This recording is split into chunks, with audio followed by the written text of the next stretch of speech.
ओए, पिछले एपिसोड में आपने देखा कि आदम और के बीच में जंग होती है। ये जंग आदम अकेला नहीं जीत पाएगा, इसलिए वो विक्टर और एज ऑफ गोल्ड महाराज को संदेश भिजवाता है। जंग में क्रिमिनल्स और चाचा लड़ रहे होते हैं और मौके का फायदा उठा के सीधा आदम के महल तक पहुंच जाता है और उसे चारों तरफ से घेर लेता है। अब आगे ओए।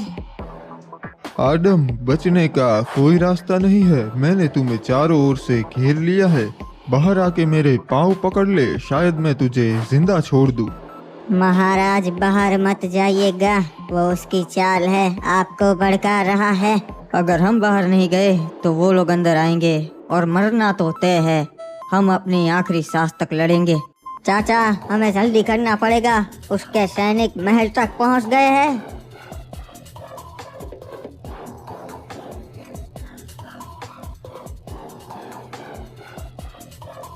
चलो रे, सारे हथियार लेके तैयार हो जाओ, तब तक मैं इनका ध्यान भटकाता है।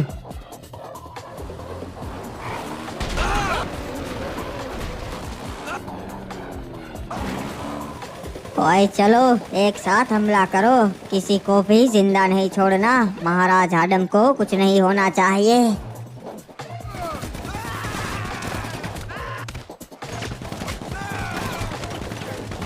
ये क्या? पीछे से विक्टर की सेना आ गई है, हमें निकलना होगा। मुझे तो लगा था हम आदम तक पहुंच जाएंगे और उसकी मदद कोई नहीं करेगा। इनका राजा तो इन्हें अकेला छोड़कर भाग गया, अब ये लोग क्या कर लेंगे?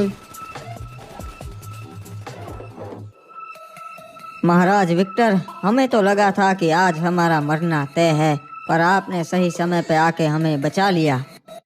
अपन ने कहा था अपन मदद करेंगा, इसलिए मुझे तो यहाँ पे आना ही था। आपका ये एहसान मैं कभी नहीं भूलूंगा महाराज विक्टर। मेरी सेना, मुझे तो आज उम्मीद भी नहीं थी कि हम जिंदा भी बच पाएंगे, पर आज हम ये जंग बहुत बहादुरी से लड़े और जीत गए और दुश्मन को फिर से भगा दिया। हाँ, पर अकेले हम ये कभी नहीं कर पाते। महाराज विक्टर और क्रिमिनल्स की सेना हमारे साथ लड़ी, इसलिए ये मुमकिन हो पाया। अपन ने जबान दी थी कि अपन महाराज आदम के काम आएगा और अपन आया।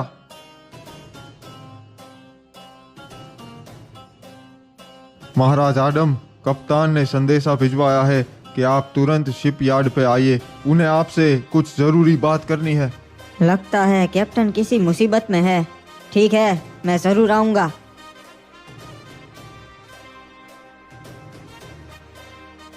बताओ, क्या खबर है? मैंने कुछ सैनिक भेजे थे रिमनाम विलेज पे और उन्होंने आके मुझे खबर दी है कि महाराज आदम जंग जीत गए। ये तो नामुमकिन है। के की सेना इतनी बड़ी थी, फिर भी महाराज आदम ये जंग कैसे जीत गए?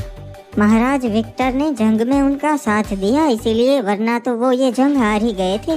तब तो महाराज आदम हमसे बहुत नाराज हो गए, क्योंकि हमने जंग में उनका साथ नहीं दिया। इसका भी एक इलाज है महाराज। हम आरोप अपने सेनापति पे लगा देंगे और बताएंगे कि उन्होंने हमें संदेश ही नहीं दिया, इसीलिए हम जंग में आए ही नहीं। सही कहा, हम महाराज आदम के साथ अपने संबंध नहीं बिगाड़ सकते। बताइए कैप्टन, अब कौन सा हथियार आया है आपके पास, या फिर हमें यहाँ तुरंत बुलवाने की कोई और वजह है? बहुत बुरा होने वाला है महाराज आदम, बहुत बुरा। मुझे लगता है जल्द ही बरमूडा खत्म हो जाएगा। इससे पहले हमें कुछ करना पड़ेगा महाराज आदम, कुछ करना पड़ेगा। अरे कप्तान, शांत हो जाइए, आप बहुत घबराए हुए लग रहे हैं। क्या हुआ? किसी राज्य ने आपको धमकी दी है क्या? हम आपके साथ लड़ेंगे। नहीं सलाहकार जी, कोई धमकी नहीं दी। ये तो उससे भी ज्यादा खतरनाक है। इनको मारना नामुमकिन है। पता नहीं हम क्या करेंगे अब। अरे कप्तान, आप बैठिए और मुझे सब कुछ सही से बताइए, आखिर हुआ क्या है? अगर आप ऐसे ही बात करेंगे तो हमें कुछ पता भी नहीं चलेगा। महाराज आदम, आखिर हुआ ये है कि कल मेरे कुछ लोग मेरी सीमा पर खड़े थे और उन्होंने देखा कि कुछ मुर्दे घोड़े को मार कर खा रहे थे। ये देख के मैं भी बहुत घबरा गया कि आखिर वो बाहर कैसे आए। ये क्या बोल रहे हैं कैप्टन? कौन से मुर्दे? मैं नहीं मानता इनमें, आपका कोई वहम होगा। अरे महाराज, मेरा वहम नहीं है, मैंने अपनी आंखों से उन्हें देखा है और वो हकीकत है, सच में थे वो वहाँ पर। मुझे डर है कि वो कहीं शिपयार्ड पे ना आ जाए।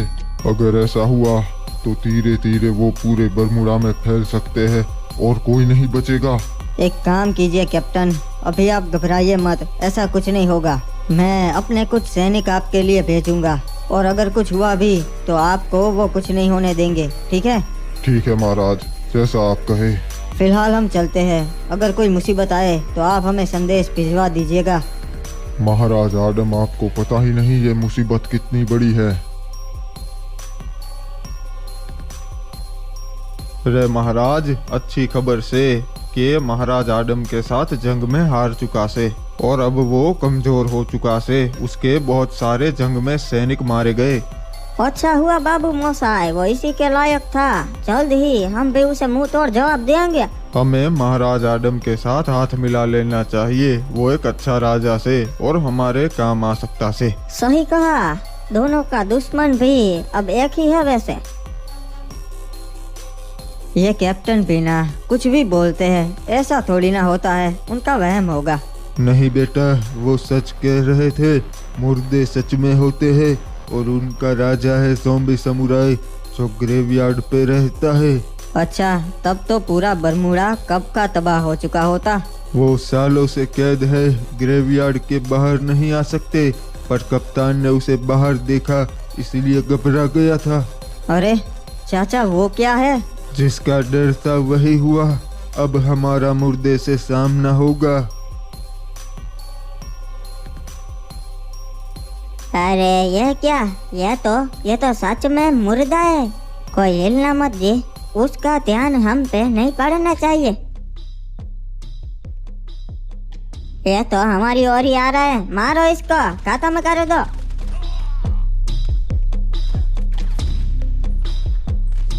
इस पे तो गोलियों का असर ही नहीं हो रहा जी।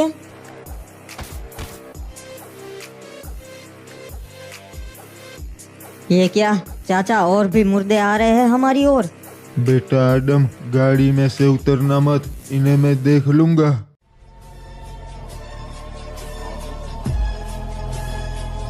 सब मारे जाएंगे, कोई भी जिंदा नहीं बचेगा।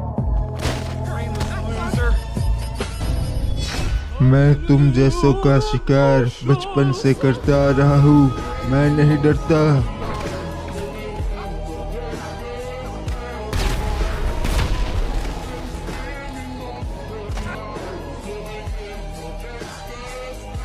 लौट जा फिर से अपने ग्रेवयार्ड पे, बाहर मत निकलना। चाचा, ये क्या, आपने अकेले ने इन सब को खत्म कर दिया और आपने अपना रूप बदला, ये सब क्या हो रहा है? बेटा आडम, मुझे पता है तेरे मन में बहुत सारे प्रश्न हैं, मैं सब कुछ बताता हूँ, पर पहले यहाँ से निकलना होगा।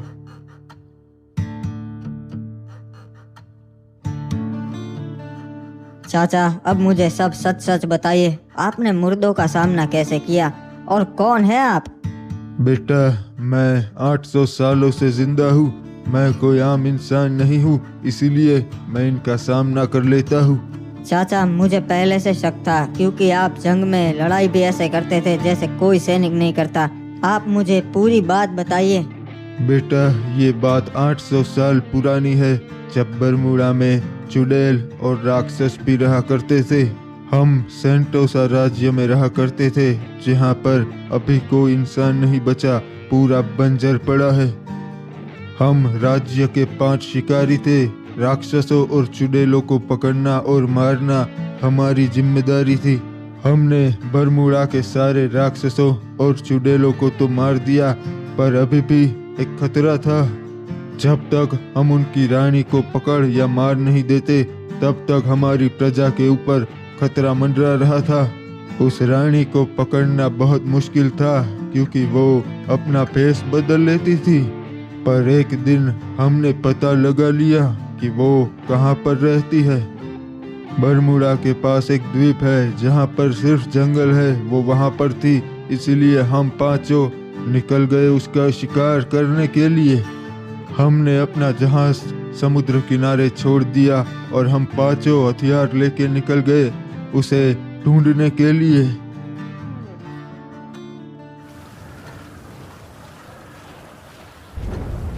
साथियों, ध्यान रखना, हमने जिन चुड़ैलों का शिकार किया है ये वैसी नहीं, ये उनसे 10 गुना ज्यादा ताकतवर है। अरे हम फिर भी मार देंगे, हमसे कहाँ आज तक कोई भी चुड़ैल बच पाई है। ये मजाक का समय नहीं है साथियों, वो उतनी ताकतवर है कि शायद आज हम में से कोई जिंदा भी ना बचे। ऊपर से ये जंगल भी उतना ही खतरनाक है, समझ गए सब लोग? फिर से कुछ भटके हुए लोग यहाँ पे आ गए।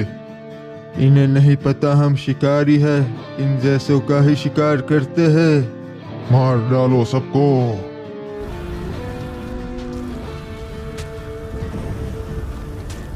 इनके सर हम बरमूडा ले जाएंगे प्रजा को दिखाने के लिए। ये लो साथियों, इनके पैरों का निशान का पीछा करो, इन्हें उस रानी ने ही भेजा होगा।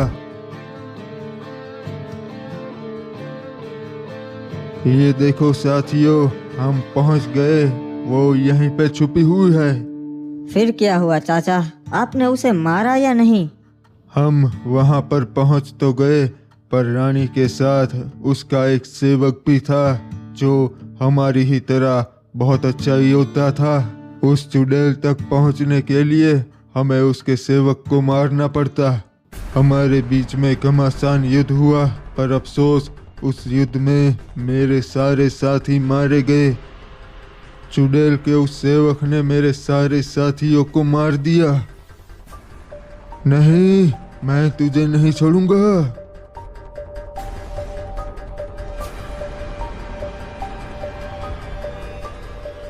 तुम थोड़े अलग लगते हो शिकारी, तेरे सारे साथी तो मारे गए। आज तू भी नहीं बचेगी।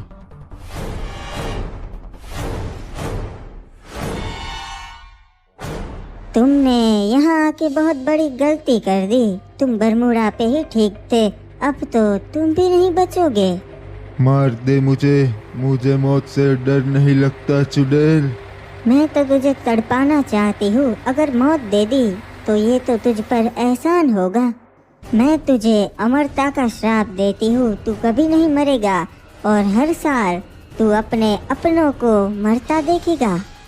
नहीं, मार दे मुझे, वरना मैं फिर से तेरे पीछे आऊंगा। किसी भी हाल पे मैं तुझे नहीं छोड़ूंगा चुड़ैल।